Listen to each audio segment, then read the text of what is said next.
In racing, every second counts, on and off the track. Every lap is timed and the fastest time wins. Can he set the time that'll put him in first place? A year ago, me and Brad the lad started a speedway race team. They race on dirt, in a circle, with only left-hand turns. It sounds easy, right? The Q27 Brad Sieders gets caught up in the drama.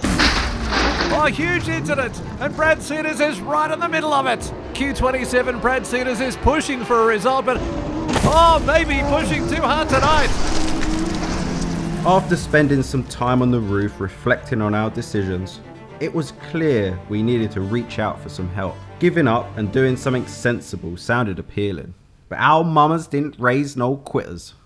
We had 1 week to rebuild this car for the next race. The first job was to make a new roof panel. It's amazing how it doesn't feel like hard work when you're doing something you enjoy. But time flies when you're having fun. Brad Sieders' racing team works all night and all day. That car has been rebuilt twice this season already. It'd be great to see them get a result tonight. We raced hard, but the car was slow and didn't handle, so it's back to the drawing board. Have you seen their YouTube channel? They do all their own welding and make all their own parts. They were struggling with the setup of the car, but their fans were giving them advice on their YouTube comments. The effort this team is putting into going racing is remarkable. We even had t-shirts made. Surely the car will go faster now. And welcome to Bundaberg for the next round of the EFS Mod Light Series. Can't help but mention Q27 Brad Sieders and his dramatic race season so far. The team are desperate for results this weekend. And we have Sam, the team manager, with us in the commentary box. I know you're from the superbike racing scene. How are you finding the speedway? It's rough, it's dirty, but we're absolutely loving it.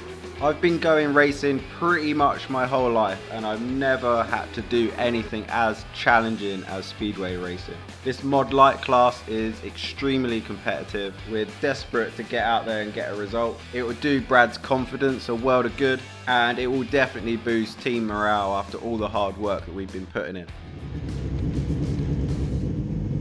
And rolling around for the start of this one, and the lights go green. Callum Beerling, Q3 is pushing hard, but he's stuck behind Australia's number 1 car. We made it to the main event, which is a great start, but we found ourselves back in 19th place. Oh, the first caution of the night, and the crowd loved that one.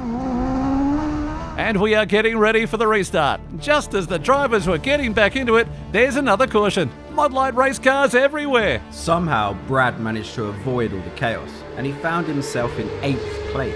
All we had to do was hang on, and we got the best result of the year so far. But on the last lap, this happened.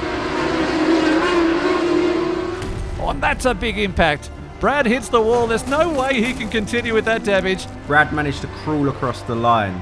Yes, we had some more repairs to do to the car, but there's tyre smoke too. We didn't care. We got a top 10. And the organisers were so impressed he went from 19th to 8th place. He won the Hard Charger Award.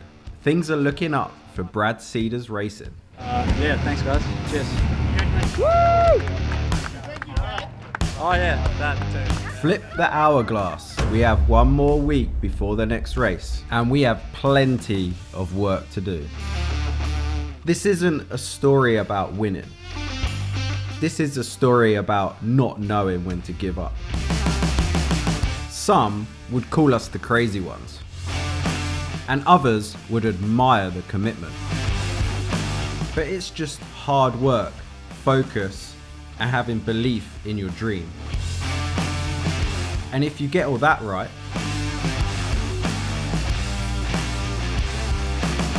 it's only a matter of time.